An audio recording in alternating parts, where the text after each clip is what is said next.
Up on Mountain News this morning, the Mountain family says goodbye to one essential member who is moving on to another chapter.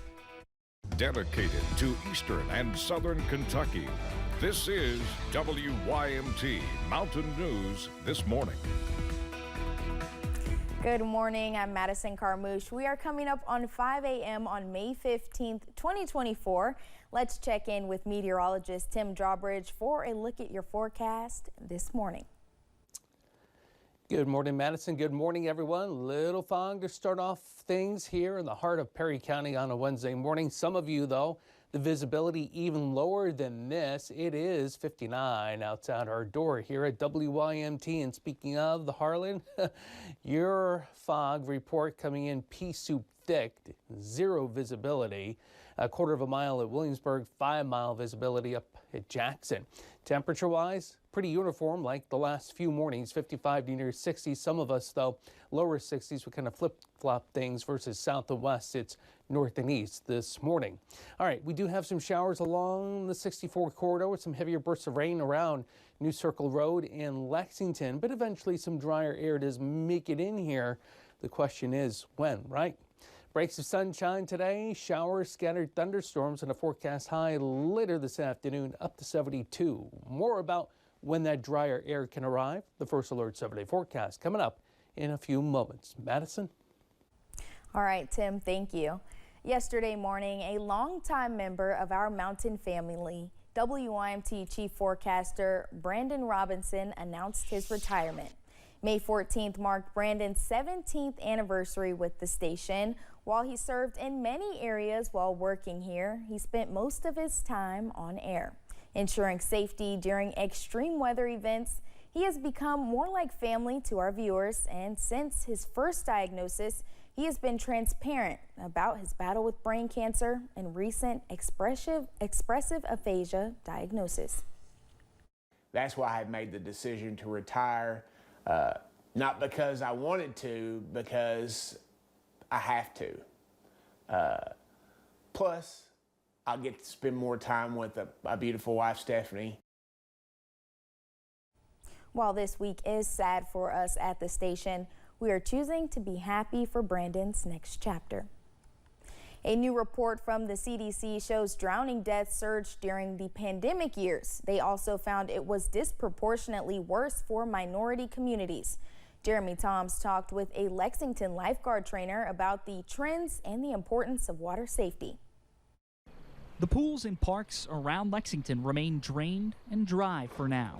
The sweltering summer heat will soon send people of all ages in search of a spot to cool off. The pools are getting ready to open up, and people need to make sure that you learn about water safety from the basics.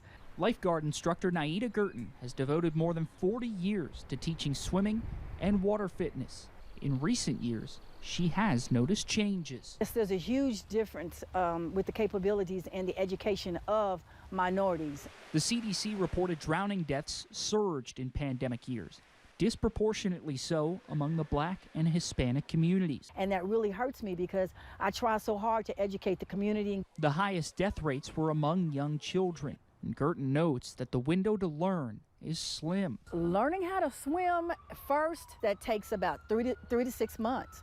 And if you don't get with me at an earlier time, summer's past. She says Lexington needs more year-round opportunities to learn, and affordable ones at that. The YMCA offers, but the average family pays about $100. Now you decide whether you're going to pay the $100 or you're going to put food on the table. The alternative is people of all ages putting themselves in potential danger. So often our children go to the pools, to the lakes, and they try to get in these areas and find themselves helpless because they don't know how to swim.